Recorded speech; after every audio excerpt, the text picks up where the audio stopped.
नमस्ते। वित्त दलम चैनल में हम किसी भी कंपनी के बिजनेस के बारे में फुल इंपॉर्टेंट डिटेल्स देखते हैं, जिसमें कंपनी के फंडामेंटल एनालिसिस हम करते हैं। तो उस सेक्शन के बारे में हम इंफॉर्मेशन देखते हैं। तो सबसे पहले हम इस कंपनी के बारे में मतलब कंपनी का जो बिज़नेस है उसके बारे में इंफॉर्मेशन देखेंगे। उसके बाद कंपनी का प्रॉफिट एंड लॉस स्टेटमेंट में कंपनी के नंबर्स कैसे है, साथ ही में कंपनी का चार्ट कैसा ट्रेड कर रहा है, कंपनी की बैलेंस शीट में कंपनी के पास कितने रिजर्व है और उसके कंपेरेटिवली कंपनी के ऊपर कितना बोरोइंग्स है वो हम देखेंगे। साथ ही में cash flows, debtor days company के देखेंगे और कंपनी का जो शेयर होल्डिंग पैटर्न है उसके बारे में भी हम आज की वीडियो में फुल इन्फॉर्मेशन देखेंगे। और ये सब देखने के बाद ही हमें पता चलेगा कि ये कंपनी में हमें इन्वेस्टमेंट करनी चाहिए या फिर हमें कंपनी में इन्वेस्टमेंट अवॉइड करना चाहिए। तो कंपनी के रिलेटेड जो इम्पोर्टेंट डेटा है उसमें सबसे पहले हम कंपनी का बिजनेस देखेंगे। तो सिटी नेटवर्क ये कंपनी ब्रॉडबैंड वायर से उनका एक सर्विस प्रोवाइडर कंपनी है और उसके साथ ही में कंपनी अपने टेलीविज़न चैनल्स का जो डिस्ट्रीब्यूशन है उसके through digital cable distribution network और उससे रिलेटेड जो सर्विस है वो अपने कस्टमर्स को प्रोवाइड करती है। तो टेलीविज़न सेगमेंट से रिलेटेड ये कंपनी का बिजनेस एंटरटेनमेंट सेक्टर में ये कंपनी काम करते हुए देखने को मिली है। और पिछले कुछ दिनों से अगर हम देखेंगे तो वेरियस कंपटीशन है वो केबल से रिलेटेड आता हुआ देखने को मिला है, जिस रीज़न की वजह से इस कंपनी के ऊपर हमें इम्पैक्ट भी पड़ते हुए देखने को मिल सकता है। और उसके बाद कंपनी का बुक वैल्यू देखेंगे तो ये माइनस में जा रहा है। उसके बाद कंपनी का ROC देखेंगे तो -60.6% का है, तो इसमें भी कंपनी निगेटिव परफॉर्मेंस करते हुए देखने को मिली है। और उसके बाद कंपनी का अगर हम शेयर का चार्ट देखेंगे तो पिछले कुछ दिनों पहले देखेंगे तो 2.5 रुपीज़ के आसपास कंपनी का शेयर ट्रेड कर रहा था, लेकिन इसके बाद कंटिन्यूस कंपनी के शेयर में डाउनफॉल आया और कंपनी का एक अच्छा जो सपोर्ट था 1.5 रुपीज़ के आसपास वो भी कंपनी ने यहाँ पर ब्रेक कर दिया है। और उसके बाद यहाँ से हमें कंपनी का शेयर गिरकर अभी 0.8 के प्राइस के आसपास आते हुए देखने को मिला है। तो कंपनी का जो शेयर है उसने एक इम्पॉर्टेंट सपोर्ट भी तोड़ा है, जिसके बाद कंपनी के शेयर में हमें पिछले कुछ समय से एक ही रेंज में यहाँ पर ट्रेड करते हुए देखने को मिला है। तो कंपनी का जो शेयर है उसमें जो कंसिस्टेंट पिछले कुछ समय से गिरावट हुई है उसके पीछे का जो रीज़न है वो भी हम यहाँ पर देखेंगे। और इसके लिए हमें कंपनी के नंबर से फाइनेंशियल में वो देखने पड़ेंगे। और इसके लिए सबसे पहले कंपनी का प्रॉफिट एंड लॉस स्टेटमेंट देखेंगे तो उसमें कंपनी का सेल्स है वो मार्च 18 में 1400 करोड़ का कंपनी ने किया था। इसके अगले साल ये बढ़कर 1442 करोड़, इसके अगले साल ये बढ़कर 1600 करोड़ का हुआ। लेकिन इसके अगले साल देखेंगे तो ये सेल्स कम होकर 1500 करोड़, इसके अगले साल फिर से ये कम होकर 1400 करोड़ और इसके बाद मार्च 23 में अभी ये 1345 करोड़ का है। तो मार्च 18 से लेकर मार्च 20 तक कंपनी ने अपने सेल्स में एक डिसेंट ग्रोथ की थी, लेकिन मार्च 20 के बाद देखेंगे तो हर साल कंपनी का जो सेल्स है वो 100 करोड़ से कम हो रहा है। तो ये कंपनी के बिजनेस के लिए एक नेगेटिव साइन है। और पिछले 4 सालों में कंपनी के जो सेल्स में गिरावट हुई है उस वजह से अगर हम पिछले 5 सालों का कंपनी का सेल्स का ग्रोथ देखेंगे तो -1% से हमें होते हुए देखने को मिला, जो कि एक बहुत ही नेगेटिव साइन है। तो कंपनी का जो सेल्स का ग्रोथ है वो पिछले 4 सालों में बहुत ही कम और पुअर हुआ है। और इस सेल्स के कंपैरेटिवली अगर हम कंपनी का एक्सपेंस देखेंगे तो मैक्सिमम टाइम कंपनी ने सेल्स से वो एक्सपेंस के कंपैरेटिवली ज़्यादा किया है। और ये रीज़न है कि कंपनी का ऑपरेटिंग प्रॉफिट मार्च 18 से लेकर मार्च 23 तक कंपनी का पॉजिटिव में जनरेट हुआ है। लेकिन जिस तरह मार्च 21 के बाद कंपनी के सेल्स की ग्रोथ कम हुई थी, उसी वजह से कंपनी का अगर हम ऑपरेटिंग प्रॉफिट देखेंगे तो मार्च 21 के बाद कंसिस्टेंट डाउन हुआ है। और इससे पहले देखेंगे तो मार्च 18, 19 और 20 में कंपनी का ऑपरेटिंग प्रॉफिट है वो 300 करोड़ के ऊपर था, वो अब हमें कंसिस्टेंट डाउन होकर मार्च 23 में 119 करोड़ का देखने को मिला है। तो ऑपरेटिंग प्रॉफिट की जो ग्रोथ है वो भी पिछले 3 सालों में कम हुई है और इसी वजह से कंपनी का ऑपरेटिंग प्रॉफिट मार्जिन भी देखेंगे तो वो भी पिछले 3 सालों में कंसिस्टेंट डाउन हुआ है, जो कि इससे पहले 20% के ऊपर कंपनी जनरेट कर रही थी। तो ऑपरेटिंग प्रॉफिट और ऑपरेटिंग प्रॉफिट मार्जिन के नंबर्स कंपनी के पिछले 3 सालों में कंटिन्यूस डाउन हुए।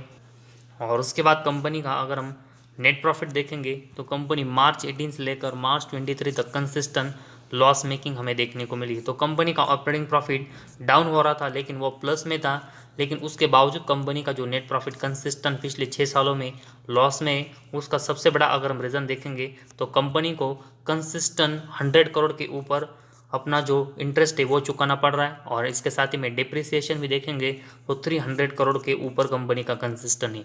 तो ऑपरेटिंग प्रॉफिट कंपनी का प्लस में ज़रूर है, लेकिन कंपनी को जो इंटरेस्ट और डिप्रिसिएशन चुकाना पड़ रहा है उसकी वजह से कंपनी का जो नेट प्रॉफिट के नंबर से वो कंसिस्टेंट लॉस में गए और कंपनी अभी 300 करोड़ के लॉस में है।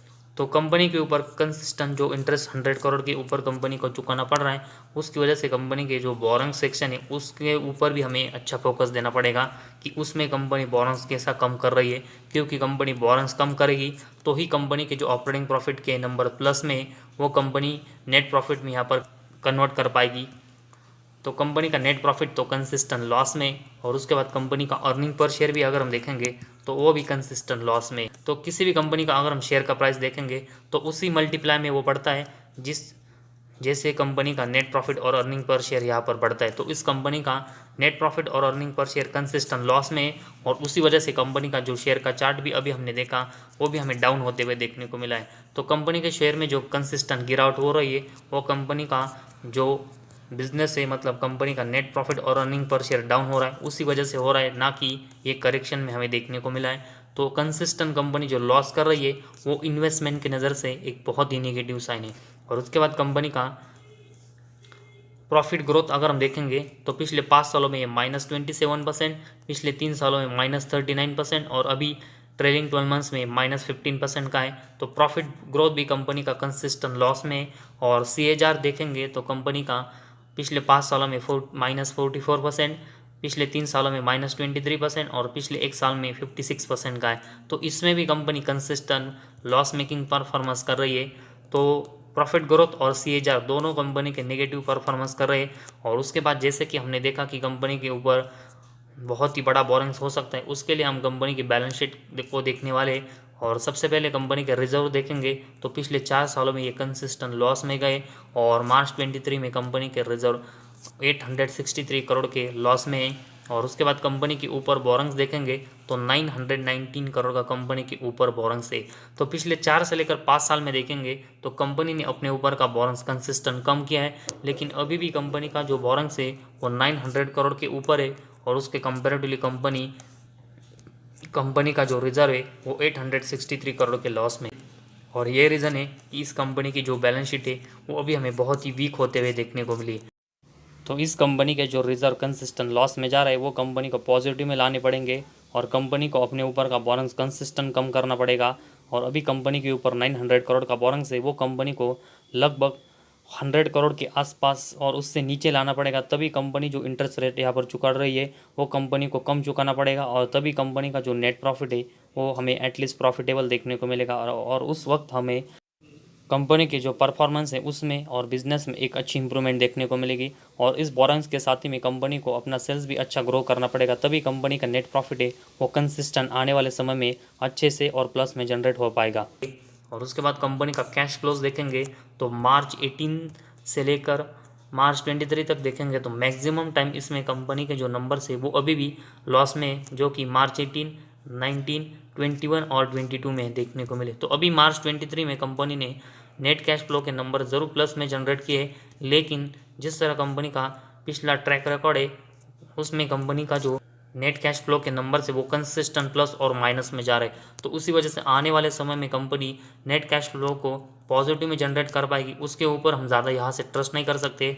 और कंपनी को आने वाले समय में consistent net cash flow positive में अगर जनरेट करना है तो कंपनी को इन्वेस्टिंग एक्टिविटी और फाइनेंसिंग एक्टिविटी के जो नंबर्स हैं वो जो लॉस मेकिंग है वो सबसे पहले प्लस में लाने पड़ेंगे, क्योंकि कंपनी का ऑपरेटिंग एक्टिविटी से नंबर देखेंगे तो वो कंसिस्टेंट पॉजिटिव में है, लेकिन कंपनी के इन्वेस्टिंग और फाइनेंस जो एक्टिविटीज़ के नंबर से वो कंसिस्टेंट लॉस में है। तो ये कंपनी को पॉजिटिव में लाने पड़ेंगे। और उसके बाद कंपनी के डेप्टर डेज देखेंगे तो मैक्सिमम टाइम पिछले 4 सालों में कंपनी ने 100 डेज़ के नीचे यहाँ पर मेंटेन करके रखे। तो कंपनी को अपने डेप्टर से पेमेंट लेने में बहुत ही कम समय लग रहा है, जो कि एक अच्छा साइन है। और उसके बाद इन्वेंट्री डेज़ के बारे में देखेंगे तो यहाँ पर कंपनी ने कोई नंबर मेंशन नहीं किए। और उसके बाद कंपनी के ROC के नंबर्स देखेंगे तो ये कंसिस्टेंट लॉस में, जो कि एक बहुत ही निगेटिव साइन है। और उसके बाद कंपनी का शेयर होल्डिंग पैटर्न देखेंगे तो मार्च 23 में कंपनी के प्रमोटर के पास 6.10% की हिस्सेदारी, तो एक बहुत ही कम हिस्सेदारी इस कंपनी में प्रमोटर की है। और पिछले कुछ समय से देखेंगे तो पिछले 2-3 साल से तो प्रमोटर की हिस्सेदारी इस कंपनी में कंसिस्टेंट कम हो रही है। और उसके बाद FIs की इन्वेस्टमेंट देखेंगे तो अभी 3.99% की है, जो कि इससे पहले 10% के ऊपर या 5 के पास इस कंपनी की हिस्सेदारी थी। और इसके बाद डीएस की इन्वेस्टमेंट देखेंगे तो 0 और पब्लिक की इन्वेस्टमेंट देखेंगे तो लगभग 90% के आसपास हिस्सेदारी पब्लिक के पास है। तो प्रमोटर की हिस्सेदारी इस कंपनी में कंसिस्टेंट कम हो रही है, एफआईएस की हिस्सेदारी इस कंपनी में कंसिस्टेंट कम हो रही है। डीएस की हिस्सेदारी भी अगर हम देखेंगे तो कंसिस्टेंट पिछले कुछ समय से 0 है, लेकिन इसके कंपेरेटिवली पब्लिक की जो हिस्सेदारी है वो इस कंपनी में कंसिस्टेंट बढ़ रही है। तो किसी भी कंपनी का पेनी शेयर हो उसमें पब्लिक की जो हिस्सेदारी वो हमें बहुत ही ज़्यादा देखने को मिलती है, लेकिन इस कंपनी का ऐसा परफॉर्मेंस नहीं है कि इस वजह से हम इस कंपनी में बहुत ही बड़ी इन्वेस्टमेंट करें।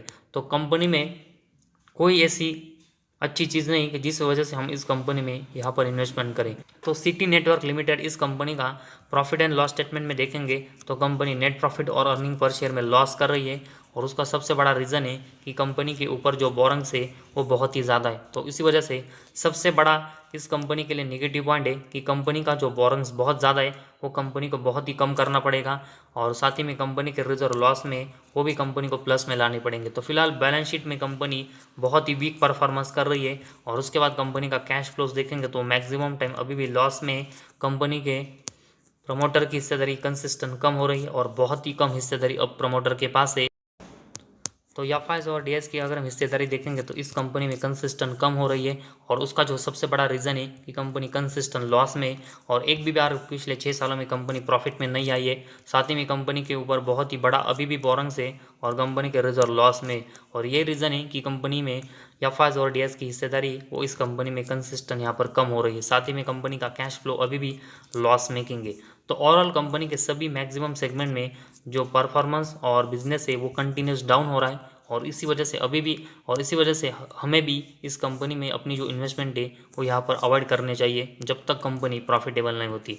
और पब्लिक में से अगर हम देखेंगे तो जिनके भी पास इस कंपनी की बहुत बड़ी हिस्सेदारी है तो उनको सही समय पर इस कंपनी में यहाँ पर एग्जिट भी करना पड़ेगा, क्योंकि कंपनी का जो बोरंग्स है वो बहुत ही बड़ा है, और कभी भी कंपनी हमें अगर ख़राब परफॉर्मेंस ऐसे करते हुए देखने को मिलती तो बैंकरप्ट भी होते हुए देखने को मिल सकती। तो इसी वजह से जब तक कंपनी अपने ऊपर का बोरिंग्स कम नहीं करती तब तक हमें इस कंपनी में अपनी जो इन्वेस्टमेंट है वो बिल्कुल अवॉइड करके चलने चाहिए, क्योंकि इससे हमें हमारी जो इन्वेस्टमेंट है उसको बहुत ही बड़ा रिस्क हो सकता है, और हमारी जो इन्वेस्टमेंट है वो इस कंपनी में यहाँ पर डूब भी सकती है। तो जब तक कंपनी बोरिंग्स कम नहीं करती, और साथ ही में कंपनी का अगर हम ऑपरेटिंग प्रॉफिट देखेंगे तो लगभग 100 करोड़ के आसपास है, तो इसी वजह से कंपनी को 100 करोड़ के नीचे अपना बोरिंग्स लाना पड़ेगा, तभी कंपनी हमें प्रॉफिटेबल होते हुए देखने को मिलेगी। और तब तक हम इस कंपनी में एक अच्छी इन्वेस्टमेंट नहीं कर सकते, क्योंकि तब तक हमें कंपनी प्रॉफिटेबल यहाँ पर होते हुए देखने को नहीं मिलेगी।